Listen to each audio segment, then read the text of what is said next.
Hello everyone, नमस्कार दोस्तों। मेरा नाम है आलोक वाजपेयी। आप लोग जुड़ चुके हैं इस समय इंडिया के number 1 study channel wifi study पर। तो आप जल्दी से सभी विद्यार्थी आप लोग सेशन को शेयर कर देंगे, सेशन को लाइक कर देंगे और चैनल को फटाफट से सब्सक्राइब कर देंगे। और मुझे अनअकैडमी लर्नर ऐप पर आप सभी लोग फॉलो जरूर कीजिए। जब आप फॉलो करेंगे तो मेरी हर एक क्लास का नोटिफिकेशन मिलेगा। आलोक कुमार वाजपेयी के नाम से आप लोग फॉलो करेंगे और जब आप फॉलो करेंगे तो सारी जीएस की क्लासेस, जीके की क्लासेस, हिंदी की क्लासेस सब कुछ आपको मिलने वाला है अनअकैडमी लर्नर ऐप पर। और ये आइकॉनिक सब्सक्रिप्शन है, ये इसके फीचर्स हैं भैया, सारे लोग देख सकते हैं, बेहतरीन फीचर्स हैं। तो जो भी विद्यार्थी आइकॉनिक या प्लस सब्सक्रिप्शन लेना चाहते हैं वो सभी लोग एक ही कोड लगाएंगे AB Sir10 और इसके माध्यम से आप सभी लोगों को डिस्काउंट निश्चित रूप से मिलने वाला है। ठीक है भाई, यह है आज का डाउट बाय अनअकैडमी, यानी कि अनअकैडमी लर्नर ऐप पर एक नया फीचर है जिसके माध्यम से आप सभी विद्यार्थी क्या कर सकते हो भैया, यहाँ पर अपना कोई भी क्वेश्चन है इमेज फॉर्म में सेंड कर सकते हो, इंस्टेंट उसका आंसर मिलेगा। और कोई भी टेस्ट सीरीज चाहते हैं तो भाई टेस्ट सीरीज यहाँ पर एकदम फ्री ले सकते हैं, चाहे इंग्लिश का है, जीके का है, करंट अफेयर्स का है, कोई भी टेस्ट सीरीज आप लोग यहाँ से ले सकते हैं। और during the session on Unacademy learner app आप लोग रेज हैंड का प्रयोग जरूर किया करो। जब आप रेज हैंड का प्रयोग करते हो तो निश्चित रूप से आप सीधे एजुकेटर से बातचीत कर सकते हो और बहुत सारे प्रश्नों का समाधान भी प्राप्त कर सकते हो। यहाँ पर ये देखिए, सब्सक्रिप्शन जब भी आप करेंगे तो इस तरीके से स्लाइड आएगी, अपने मनचाहा ड्यूरेशन सेलेक्ट करना है। रेफरल कोड बॉक्स में नीचे AB Sir10 कोड लिखना है। यहाँ पर AB Sir10 कैसे लिखना है भाई, कैपिटल लेटर ऐसे ये लिखना है कोड,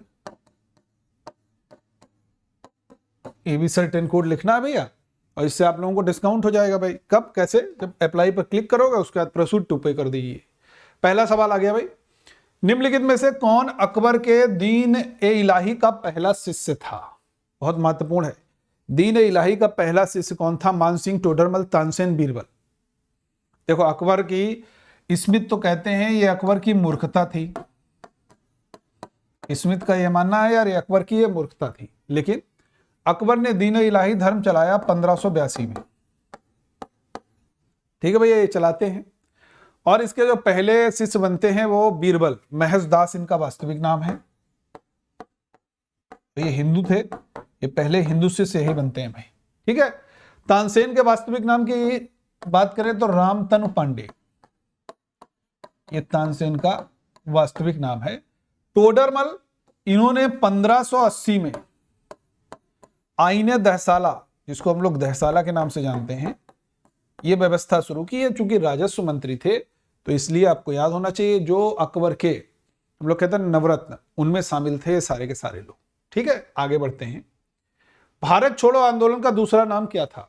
फटाफट आंसर करोगे भाई। भारत छोड़ो आंदोलन जो है उसका दूसरा नाम क्या था? प्रश्न का सही उत्तर क्या होगा? तेजी से आंसर करोगे। भारत छोड़ो आंदोलन का दूसरा नाम भाई क्या था? देखो यार, भारत छोड़ो आंदोलन की अगर हम बात करते हैं तो भारत छोड़ो आंदोलन, इसको अंग्रेजी में क्विट इंडिया मूवमेंट कहते हैं, और इसी में एक स्लोगन भी दिया गया था, करो या मरो। बहुत ध्यान से एक एक क्वेश्चन का एक्सप्लेनेशन देखिएगा, क्वेश्चन निश्चित रूप से फंसेंगे आपके बहुत सारे। अब भारत छोड़ो आंदोलन हुआ कब? तो ये 8 अगस्त 1942 को, इसीलिए इसको बच्चे अगस्त क्रांति के नाम से भी जानते हैं। ठीक है, करो या मरो का नारा भी इसी आंदोलन के दौरान दिया गया, ये भी आप लोग याद रख सकते हो, क्योंकि यह आंदोलन एक ऐसा आंदोलन था जिसने अंग्रेजों को उखाड़ दिया। अंग्रेजों की चूरें हिल गई। क्यों? हर एक वर्ग, हर एक जाति, हर एक समुदाय ने इस आंदोलन में बढ़ चढ़ के भाग लिया। और ये वही गांधी जी थे जिन्होंने कहा था अहिंसा अगर करोगे तो भैया हमने अपना असहयोग आंदोलन वापस ले लिया। और वही गांधी कह रहे हैं अब समय आ गया डू और डाई, करो या मरो। ठीक है, आगे बढ़ते हैं। निम्नलिखित में से कौन सी नदी पंचनद का हिस्सा है ही नहीं? अब एक कोड आप लोगों को मैंने बताया था, JCRBS, बस ये पंचनद है। झेलम, चेनाब, रावी, ब्यास और सतलज। सिंधु भी पंचनद का भाग नहीं है, सिंधु भी नहीं है पंचनद का भाग। झेलम, चेनाब, रावी, ब्यास, सतलज ये पंचनद का भाग है। तो यानी कि नीलम जो है ये पंचनद का भाग भैया नहीं। अब यहां पर एक चीज याद रखोगे, सलाल परियोजना, दुलहस्ती परियोजना ये चेनाब पर है। और मंगला बांध अगर कभी पूछा जाएगा, मंगला बांध तो ये मंगला बांध भैया बनाया गया है झेलम नदी पर। ठीक है, रावी पर करतारपुर कॉरिडोर का निर्माण किया गया। रावी नदी पर एक बांध है जिसको हम लोग थीन बांध भी कहते हैं और जिसको रंजीत सागर बांध भी कहते हैं। ठीक है भैया, याद रखिएगा, हर एक प्रश्न में बहुत सारे प्रश्न छिपे हुए हैं। बस यही आप लोग एग्जाम से 1 महीने पहले 2 महीने पहले ये अधिक से अधिक करो, हर एक ऑप्शन से क्वेश्चन निकाल के लाओ, तो आप देखिएगा औरों से आप कम से कम 5+ मिनिमम क्वेश्चन रहेंगे जो आपके सिलेक्शन में महत्वपूर्ण रोल प्ले करने वाला है। ठीक है भाई, चलिए आगे बढ़ते हैं नेक्स्ट क्वेश्चन की तरफ। राज्यसभा के सभापति अपना इस्तीफा किसे सौंपते हैं? देखो बड़ा बढ़िया सवाल है, थोड़ा सा घुमा हुआ सवाल है, घुमा हुआ है। अब विद्यार्थी कहेगा राज्यसभा के सभापति, तो मन में आया यार, अगर पढ़ा हुआ होगा तो कहेगा राज्यसभा के सभापति हमेशा एक्स ऑफिसियो जो चेयरमैन रहते हैं राज्यसभा के, वो तो हमेशा यार वाइस प्रेसिडेंट रहते हैं, एक्स ऑफिसियो चेयरमैन। जब वाइस प्रेसिडेंट हमेशा राज्यसभा के एक्स ऑफिसियो चेयरमैन रहते हैं तो वाइस प्रेसिडेंट अपना इस्तीफा किसको देता है? प्रेसिडेंट को। तो ये भी किसको देंगे यार? प्रेसिडेंट को देंगे। बात समझ में आ गई? इनडायरेक्टली पूछ लिया गया, ये नहीं कहा गया कि उपराष्ट्रपति किसको अपना इस्तीफा देते हैं, क्योंकि उपराष्ट्रपति राष्ट्रपति को, राष्ट्रपति अपना इस्तीफा उपराष्ट्रपति को देते हैं। लेकिन थोड़ा सा घुमा के पूछ लिया, राज्यसभा का स्पीकर अपना इस्तीफा किसको देगा? ठीक है, संसद का मतलब राष्ट्रपति, राज्यसभा, लोकसभा तीनों मिलाकर के संसद हो जाएगा। ठीक है, आगे बढ़ते हैं। किस संगठन को युद्ध का बच्चा कहा जाता है? यूएन मतलब United Nation, League of Nations, SAARC मतलब South Asian Association for Regional Cooperation, WHO मतलब वर्ल्ड हेल्थ ऑर्गेनाइजेशन। इनमें से युद्ध का बच्चा, यह बेसिकली जो बनाया था वो बनाया था वुडरो विल्सन साहब ने। ये वही वुडरो विल्सन है जिनको लोक प्रशासन का पिता भी कहते हैं, फादर ऑफ पब्लिक एडमिनिस्ट्रेशन, और इनके द्वारा ही लीग ऑफ नेशंस का निर्माण किया गया। तो युद्ध का बच्चा लीग ऑफ नेशंस को कहते हैं। सार्क की स्थापना कब होती है? 1985 में। ठीक है भाई, यूनाइटेड नेशन की स्थापना की बात करेंगे तो 24 अक्टूबर 1945 को यूनाइटेड नेशन की स्थापना होती है। ठीक है भैया, क्लियर हुआ होगा? आगे बढ़ते हैं। ये देख सकते हो लीग ऑफ नेशंस का मैंने पूरा लिखा हुआ है, थोड़ा सा समझ लेंगे। लीग ऑफ नेशंस LON के शॉर्ट में भी कहा जाता है, एक अंतर सरकारी संगठन था जिसकी स्थापना 10 जनवरी 1920 को पेरिस शांति सम्मेलन के बाद में हुई। उसके परिणाम स्वरूप प्रथम विश्व युद्ध को जिसने समाप्त किया था पेरिस शांति सम्मेलन ने, उसके बाद में ही लीग ऑफ नेशंस की स्थापना होती है। यह दुनिया भर में पहला अंतर सरकारी संगठन था जिसका प्रमुख मिशन विश्व में शांति व्यवस्था को बनाए रखना था। यह लीग ऑफ नेशंस के बारे में जान लीजिए। इंटरनेशनल लेबर ऑर्गेनाइजेशन, इसकी स्थापना भाई कब होती है? 1942, 1927 या आपका 1919 या 1930। इंटरनेशनल लेबर ऑर्गेनाइजेशन, अंतरराष्ट्रीय श्रम संगठन, जिसका मुख्यालय हम लोग जानते हैं यार जिनेवा में है, और इसकी स्थापना 1919 को होती है। 1919 में बहुत सारी इवेंट हैं। खिलाफत आंदोलन होता है, 1919 में जलियांवाला बाग आता है, 1919 में रॉलेट एक्ट आता है। ये सब बच्चे 1919 हो जाता है। 1930 भी इंपॉर्टेंट है, 12 मार्च 1930 दांडी मार्च। 1927 में साइमन कमीशन बनता है, लेकिन भारत नहीं आता 27 में।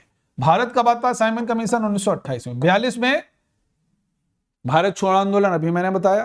क्रिप्स मिशन मार्च 42 में आता है। भारत छोड़ो आंदोलन अगस्त 1942 में शुरू होता है। ये दोनों चीजें याद रखोगे भाई। ठीक है, आगे बढ़ते हैं। ये देख सकते हो आप लोग यहां पर जेनेवा में इंटरनेशनल लेबर ऑर्गेनाइजेशन का हेडक्वार्टर है। यूएन की एक एजेंसी है जिसका जनादेश क्या है? अंतरराष्ट्रीय श्रम मानकों को निर्धारित करके सामाजिक न्याय, सोशल जस्टिस को बढ़ावा देना है और सब कार्यों देने के लिए उत्साहित करना है। ऐसा नहीं कोई खराब कार्य के लिए, अच्छे कार्यों के लिए उत्साहित करना भी एक उद्देश्य है। ठीक है, 187 कंट्रीज हो जाते हैं। 1969 में ILO के बीच भाईचारे और शांति में सुधार के लिए नोबेल शांति पुरस्कार से भी इसको नवाजा गया था। राजीव गांधी प्राणी उद्यान किस शहर में? सिकंदरा, पुणे, औरंगाबाद या राजस्थान? फटाफट आंसर करोगे। राजीव गांधी प्राणी उद्यान जो है ये भैया कहां पर है आपका? देखो यार मस्त सवाल है। राजीव गांधी प्राणी उद्यान की अगर कभी भी बात करें तो राजीव गांधी प्राणी उद्यान आपका पुणे में है। पुणे मूला और मूठा नदियों के बीच में, सिकंदरा में अकबर का मकबरा है, औरंगाबाद में औरंगजेब की पत्नी राबिया उद दौरानी का मकबरा है, औरंगाबाद के एयरपोर्ट का नाम छत्रपति संभाजी महाराज एयरपोर्ट है, शिवाजी नहीं, छत्रपति संभाजी महाराज एयरपोर्ट औरंगाबाद। राजस्थान भारत में सबसे अधिक क्षेत्रफल वाला राज्य कौन सा है, तो राजस्थान हो जाता है। इंडियन बैंक का हेडक्वार्टर क्या है, इंडियन बैंक की जब भी हम लोग बातचीत करते हैं तो इंडियन बैंक का हेडक्वार्टर कहां पे है, चेन्नई में, ठीक है। चेन्नई मद्रास से नाम हुआ था, मद्रास का नाम था पहले मद्रास, चेन्नई का बाद में चेन्नई नाम हो गया। अब चेन्नई किस नदी के किनारे अगर कभी भी पूछा जाएगा तो आप कह सकते हैं और कूवम नदी के किनारे स्थित है, ठीक है। बेंगलुरु किस नदी के किनारे अगर पूछा जाएगा तो आप कहोगे यार ब्रसभावती नदी के किनारे स्थित है। बेंगलुरु शहर की स्थापना किसने की, केम्पेगौड़ा ने, जिनके नाम पर वहां के एयरपोर्ट का नाम है। उसी एयरपोर्ट को स्काईटेक्स अवार्ड से मध्य एशिया का बेस्ट एयरपोर्ट का अवार्ड भी दिया गया था। कलकत्ता में सुभाष चंद्र बोस हवाई अड्डा है, कलकत्ता की अगर बात करते हैं जॉब चार्नाक ने स्थापित किया था, याद रखना चाहिए भाई, ठीक है। और इसरो का हेडक्वार्टर कहां है, बेंगलुरु। सिलिकॉन सिटी किसको कहते हैं, बेंगलुरु को। नेक्स्ट क्वेश्चन, दलखाई नृत्य किस राज्य में है, में होता है या किस राज्य से संबंधित है, आसाम, केरला, उड़ीसा या मणिपुर। दलखाई, देखो जब डांसेस की बात आती है तो बहुत सारे डांस है, असम याद करो एक फंसेगा डांस, बिहू, सत्तारिया, अंकिया नाट, बुगरम्बा, खेल गोपाल, नट पूजा, महारास, ये सब कहां के हो गए, असम के हो गए। एक फंसेगा जरूर, याद रखिएगा। National park wild life sanctuary भी असम के बहुत पूछे जाते हैं। काजीरंगा, मानस, सोनाई रूपा, गर्म पानी, काजीरंगा, मानस, सोनाई रूपा, गर्म पानी, ये सब असम के national park wild life sanctuary पूछे जाते हैं। केरल की बात करते हैं, सबरीमाला मंदिर है, शांत घाटी है केरल में, सबसे अधिक लिंगानुपात है, सबसे अधिक साक्षरता है केरल में। उड़ीसा की बात करते हैं, भीतरकनिका अभ्यारण्य, सिमलीपाल अभ्यारण्य, गहीरमाथा अभ्यारण्य कहां पर, उड़ीसा में है। और दलखाई नृत्य भी कहां पर होता है, उड़ीसा में है। इसके अलावा अगर कभी भी पूछा जाएगा आपसे घुमरा, तो घुमरा भी भैया उड़ीसा में होता है। मणिपुर में लोकटक झील है, मणिपुर में केबुल नामझाओ ये पार्क भी है, और यहां पर लोकटक झील भी है, याद रखना है आप लोगों को। नेक्स्ट क्वेश्चन, भारत में सबसे बड़ा निजी बैंक, प्राइवेट सेक्टर का सबसे बड़ा बैंक कौन सा है। प्राइवेट सेक्टर के सबसे बड़े बैंक की बात पूछी जाएगी तो एचडीएफसी बताओगे। दूसरे नंबर पर पूछा जाएगा तो आईसीआईसीआई, तीसरे नंबर पर पूछा जाएगा एक्सिस। लेकिन टोटल वर्थ कैपिटल के हिसाब से अगर हम देखें तो आईसीआईसीआई संपत्ति के मामले में तो भारत का सबसे बड़ा है, संपत्ति के मामले में, ठीक है।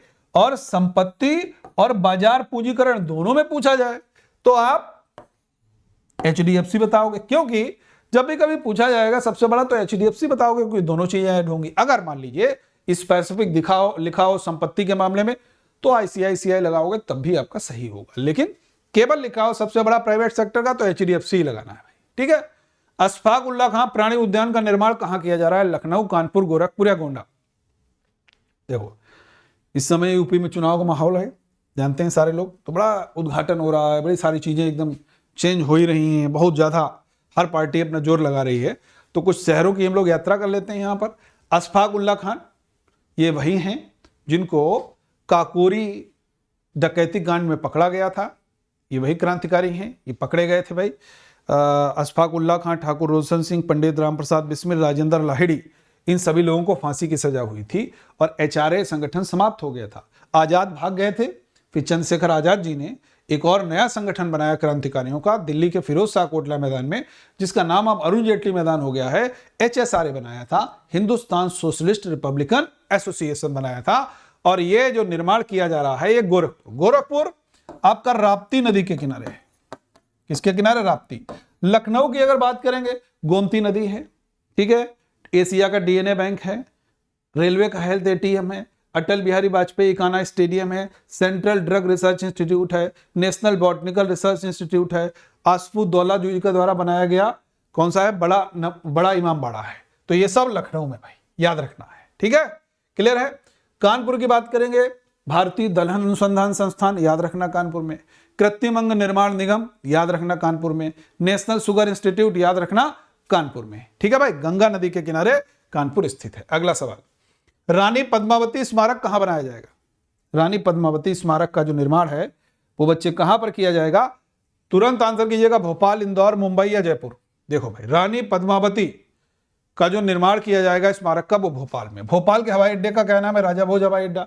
भोपाल किस नदी के किनारे है, बेतवा। और भोज सागर ताल झील कहां पर है भैया, ये भोपाल में ही है। भारत भवन कहां है, भोपाल में ही है। सब भोपाल में ये सारी चीजें। इंदौर को मिनी बॉम्बे कहते हैं, क्या बोलते हैं, मिनी बॉम्बे कहते हैं। सुमित्रा महाजन जो कि लोकसभा की दूसरी महिला स्पीकर रही हैं, लगातार 8 बार यहां से मेंबर ऑफ पार्लियामेंट रही हैं इंदौर की, ठीक है, याद रहेगा भाई। इसके बाद में मुंबई की बात करते हैं, गेराल्ड ओंगियार ने बनाया। और गेटवे ऑफ इंडिया कहां पर स्थित है भाई, मुंबई में। जयपुर सवाई राजा जयसिंह द्वितीय के द्वारा स्थापित, जयपुर को पिंक सिटी भी कहते हैं। सांबर झील कहां पर स्थित है, जयपुर के पास में ही सांबर झील भी स्थित है, ठीक है। आगे बढ़ते हैं। हरिवंश राय बच्चन के नाम से, हरिवंश राय बच्चन जी के नाम से किस देश में चौराहे का नाम रखा गया है। हरिवंश राय बच्चन मशहूर फिल्म अभिनेता अमिताभ बच्चन जी के पिताजी, और एक बहुत अच्छे कवि भी थे, बहुत अच्छे लेखक भी थे। और इन्होंने 10 द्वार से सोपान तक, ठीक है, नीड़ का निर्माण क्यों, मधुशाला, मधुबाला, मधुकलश, ये सब रचनाएं हैं इनके नाम पर। पोलैंड में चौराहे का नाम रखा गया। पोलैंड की कैपिटल क्या है भैया, वार्सा है, ठीक है, याद रहेगा। चलिए आगे बढ़ते हैं। खीरगंगा राष्ट्रीय उद्यान किस राज्य में स्थित है। खीरगंगा असम, अरुणाचल प्रदेश, मणिपुर या हिमाचल प्रदेश। फटाफट आंसर करोगे भाई। खीरगंगा राष्ट्रीय उद्यान जो है ये आपका कहां पर स्थित है अगर पूछा जाएगा तो खीरगंगा राष्ट्रीय उद्यान है हिमाचल प्रदेश। हिमाचल प्रदेश की राजधानी क्या है, तो ये आपकी शिमला है। हिमाचल प्रदेश की राजधानी क्या है भैया, शिमला है। मणिपुर की राजधानी क्या है, इंफाल है। अरुणाचल प्रदेश ईटानगर, असम दिसपुर, ठीक है। आगे बढ़ते हैं। हाल ही में कौन सा देश चेहरे का सत्यापन करने वाला पहला देश बना था, तो पहला देश जो बना था वो भैया सिंगापुर। एशिया का सबसे नगरीकृत देश है। ली सिंग लुंग यहाँ के प्रधानमंत्री हैं। हलीमा याकूब यहाँ की राष्ट्रपति है, याद रखना है भाई, ठीक है, सारे लोगों को याद रहेगा। श्रीलंका की जो कमर्शियल कैपिटल है, जिसको हम लोग कहते हैं श्री जयवर्धनेपुरम कुट्टे, जो यानी कि अपडेटेड कैपिटल है, उसको कमर्शियल कैपिटल के रूप में हम लोग जानते हैं। ऑस्ट्रेलिया एक द्वीप भी है, एक महाद्वीप भी है और एक कंट्री भी है। और ऑस्ट्रेलिया की कैपिटल कैनबरा, जो कि ऑस्ट्रेलिया के न्यू साउथ वेल्स राज्य में स्थित है। आगे बढ़ जाते हैं। अल्बानिया में किस दिन को मदर टेरेसा दिवस के रूप में मनाते हैं। बेसिकली अल्बानिया में ही मदर टेरेसा का जन्म हुआ था। मदर टेरेसा 1979 में नोबेल प्राइज, 1980 में भारत रत्न से नवाजी गई। इनके जन्म दिवस अल्बानिया में 19 अक्टूबर को मनाया जाता है। 27 सितंबर को पर्यटन दिवस, 24 अक्टूबर को यूनाइटेड नेशन ऑर्गेनाइजेशन दिवस, 23 दिसंबर कल था भारत के पूर्व प्रधानमंत्री चौधरी चरण सिंह साहब का जन्म दिवस भी था। ये पॉइंट याद रखिएगा। पुलिस स्मरण दिवस कब मनाते हैं, तो पुलिस स्मरण दिवस बच्चे हम लोग मनाते हैं 21 अक्टूबर को। 8 अक्टूबर को वायुसेना दिवस, 1 अक्टूबर को अंतरराष्ट्रीय कॉफी दिवस, अंतरराष्ट्रीय वृद्धजन दिवस, 24 अक्टूबर अभी मैंने आपको बताया था। भारतीय अक्षय ऊर्जा दिवस कब मनाते हैं, तो अक्षय ऊर्जा दिवस भाई मनाते हैं 20 अगस्त को, ठीक है। कब मनाते हैं, 20 अगस्त को। नेल्सन मंडेला दिवस 18 जुलाई को। 7 अगस्त को राष्ट्रीय भाला फेंक दिवस, इसी दिन नीरज चोपड़ा जी ने टोक्यो ओलंपिक में गोल्ड मेडल भारत को दिलाया था, तो इसीलिए 7 अगस्त को नेशनल हैंडलूम डे भी मनाते हैं। राष्ट्रीय भाला फेंक दिवस भी 7 अगस्त को ही मनाया जाता है। तो ये सवाल आपका बनेगा भाई जरूर।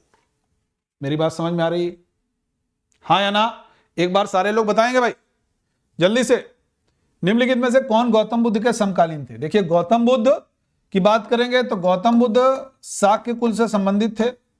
पिता का नाम हम लोग जानते हैं सुद्धोधन था, माता का नाम महामाया था, मौसी जी का नाम प्रजापति गौतमी था, पुत्र का नाम राहुल था, ये सब जानते हैं। घोड़े का नाम कंथक था, सारथी का नाम चिन्ना था, सारी चीजें हम लोग ये जानते हैं, ठीक है।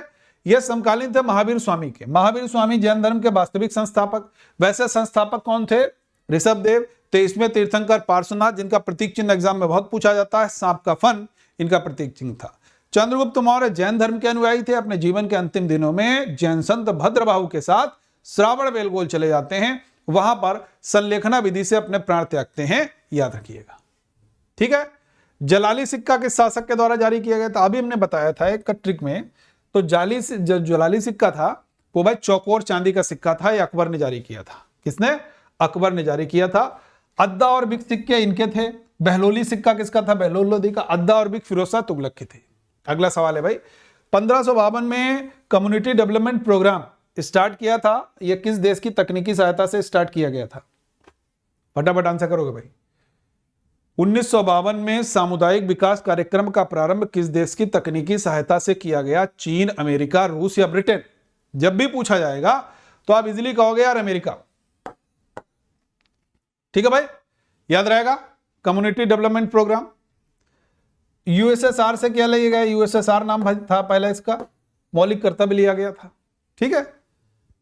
सर्वोच्च न्यायालय के न्यायाधीश के लिए न्यूनतम आयु क्या है? हम जब भी सुप्रीम कोर्ट के बारे में पढ़ते हैं, आर्टिकल नंबर 124 में सुप्रीम कोर्ट का प्रावधान, जब भी हम लोग पढ़ते हैं तो एक बात पढ़ते हैं यार कि सुप्रीम कोर्ट के जज 65 वर्ष से अधिक आयु के नहीं होने चाहिए, लेकिन मिनिमम का कोई प्रावधान नहीं है। तो याद रखिएगा, मिनिमम कोई भी आयु नहीं है। 35 साल गलत है। राष्ट्रपति, उपराष्ट्रपति, राज्यपाल बनने के लिए मिनिमम आयु 35 साल है। ठीक है, ना ये होगा ना ये होगा। सही उत्तर क्या है भाई? न्यूनतम आयु का निर्धारण नहीं है, अधिकतम कह दिया गया, और 65 वर्ष से अधिक नहीं होना चाहिए बस। ठीक है भाई, तो ये कुछ महत्वपूर्ण प्रश्न हमने डिस्कस किए।